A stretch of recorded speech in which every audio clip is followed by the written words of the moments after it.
Welcome to English and German Diction for Singers. I'm Amanda Johnson. Today we are discussing the turned A. This sound is used in German to replace R with a vowel. There are three instances whereby we use the turned A. When we have a word that is one syllable and ends in R, when we have the ER grammatical ending, and when we have a prefix that ends in R. There's a long list of those that you can reference in the book. In these three instances, instead of flipping the R or rolling it, in the case of word painting, we used the turned A instead. How to form this symbol? This is a tricky one. I've heard this sound described as similar to, but not identical to, the hooked schwa in English.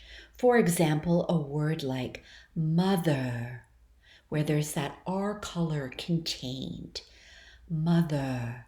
The turned A is not classified as an R-colored vowel, so I hesitate to make this comparison, but it is valid because it's very close.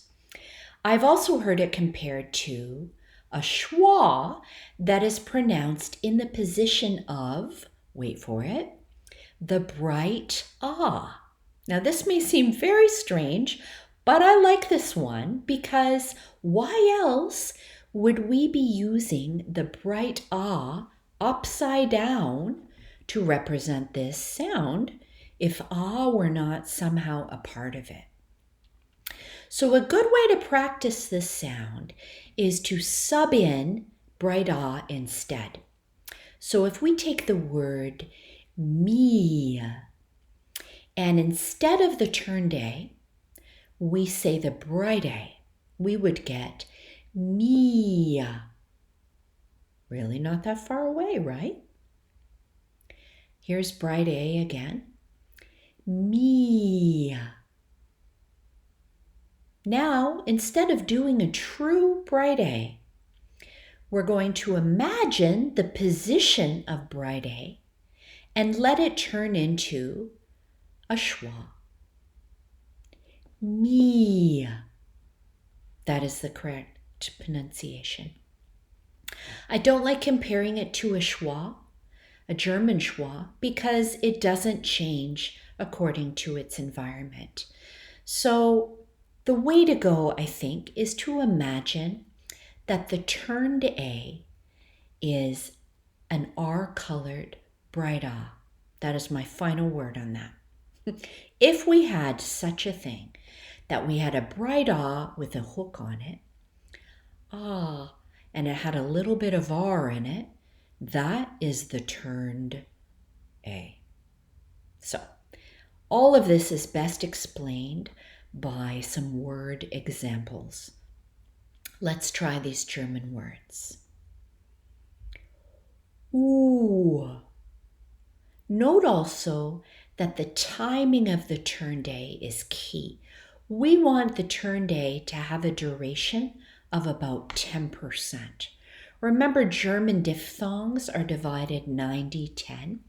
We don't want the turned A to last. So often I'll hear a one-syllable word seemingly pronounced as two.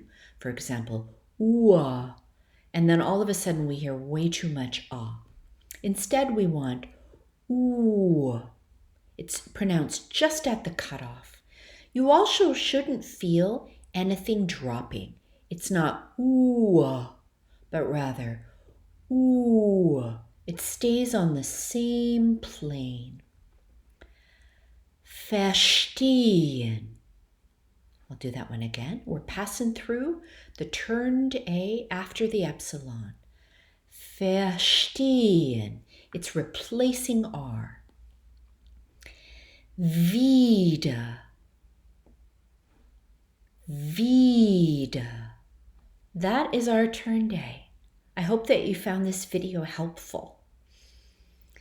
There are also many other opportunities to practice this sound if you check out my other playlist entitled Exercises and look for videos from the book that practice this sound.